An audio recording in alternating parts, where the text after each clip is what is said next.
The BP oil disaster happened a couple of hours downriver and out to sea from here, but the spill's impact on the fishery, on the fishing industry, on tourism, on marine life, on the wetlands, on the waterways, and frankly on oil drilling, made it, like Katrina, not just a Gulf Coast story, but a New Orleans story as well. The second whammy in a man-made environmental double whammy for this city over the last 5 years. I'm here with Ann Thompson, who is NBC's chief environmental affairs correspondent, who has been south of here covering the BP oil spill in the Gulf for 4 months. 4 months, more than 4 months. I know this is an answer. This is a question that is deceptively simple, but is it capped? It is. Yes, it is capped from the top. There is no more oil flowing into the Gulf. There's been no more oil flowing into the Gulf for 6 weeks.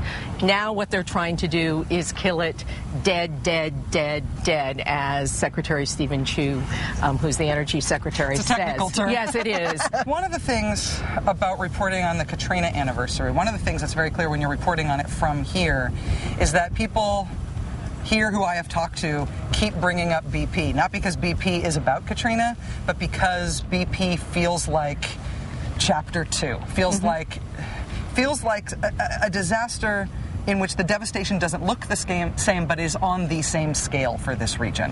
How do you feel about that comparison? Oh, I think it's absolutely comparable in this sense, in that I think you see a lot of the reaction of the people around here to the fear that the federal government will pull out, that BP will pull out long before the job is done.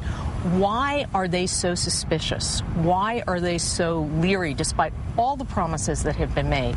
Because of what they went through 5 years ago. They know that the government can fail them. It's going to take years before we truly understand what 4.9 million barrels of oil have done to the Gulf of Mexico. And the Gulf of Mexico wasn't exactly a pristine place to start with. Yeah, exactly right. When they did the Exxon Valdez, the natural damage assessment that they have to, or natural resources damage assessment that they have to do, took 2.5 years. Now, we know now, what they didn't know then, is that the herring population still hasn't come back there. When they do that, and when Ken Feinberg has to make these final settlements with the people down there, right, they're not going to know, for example, what the long-term impact is on shrimp, on crabs, on oysters, on redfish, on red snapper. Pick whatever fishing species you want. And so I think the key here is to be patient, to not look at every scientific study that comes out as the definitive study, which I think we all want to do. Right. Each one gives us a clue to this sort of greater mystery of what happened and what the impact is, and we have to be patient. Even if you look at the government's oil budget, which is very controversial, they think the dispersant only affected 8% of all the oil that flowed out. It's still a lot of oil, but it's a very small percentage of what was done. Given the environmental worries about the effect of the dispersant itself, what you got out of it is not that great. No, they know it broke up the oil. That was good, if for no other reason, because it kept it from coming ashore in those big black ribbons which that looks you horrible saw. on TV. Right, which looks horrible on TV and which is bad for the psyche. Yeah. The question is it good for the fish 5 years, 10 years down the road? We don't know. The idea of America finally getting its act together on clean energy was on the agenda before the BP oil disaster. And then the oil disaster happened, and counterintuitively, to say the least, it became something that was politically impossible.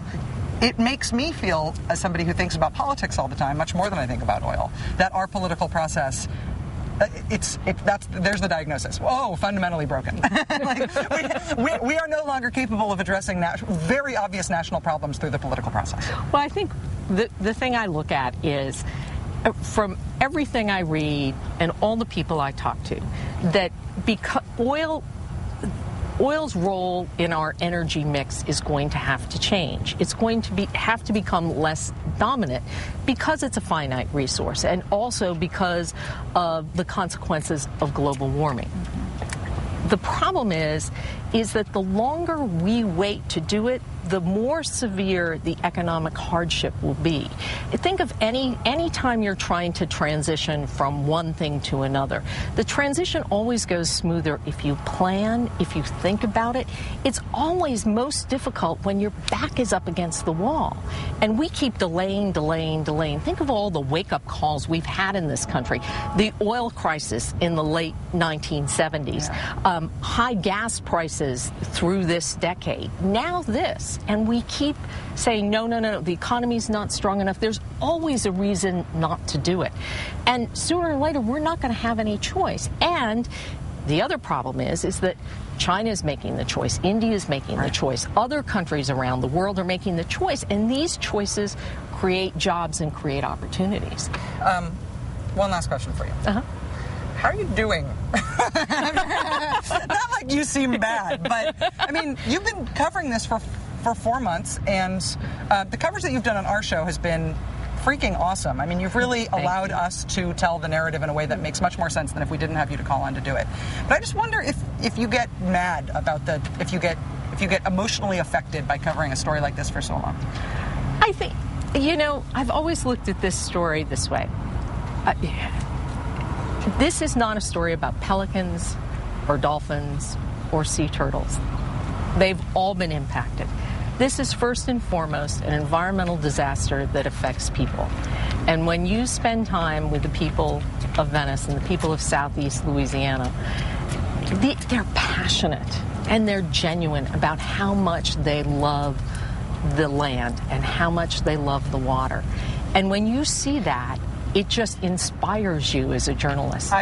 It's honestly, I know that NBC and MSNBC work together and we like each other, but you don't have to be on my show as much as you have been, and it's a really awkward hour, so I'm very thankful. Thank you. As I said, I'll send you the plastic surgery bills. There's going to be a lot of those. When I knew we were going to meet her on the river today, I was like, we have to bring Ann some bugs. It's not going to be bugging enough for her to recognize. Are you going to be able to talk to me without things flying in your hair? I know, exactly. Oh my gosh, it's awful. I am so bitten up. My ankles look like I have, polka dots or measles or something. It's not. This is nothing glamorous about this. This is your service to your country. Yes. You have paid with your ankles. Thank you. Among many more serious things, one effect of the worry here because of the BP spill about the Gulf Coast fisheries is that worry provided me an excuse today. An excuse for me and everyone I've been working with down here to eat shrimp and Gulf tuna and drink cocktails all day long instead of actually working. Technically, the cocktails weren't part of the worrying about the fish story, but they did make me stop worrying about the fish. They made me stop worrying about everything. Please stay tuned.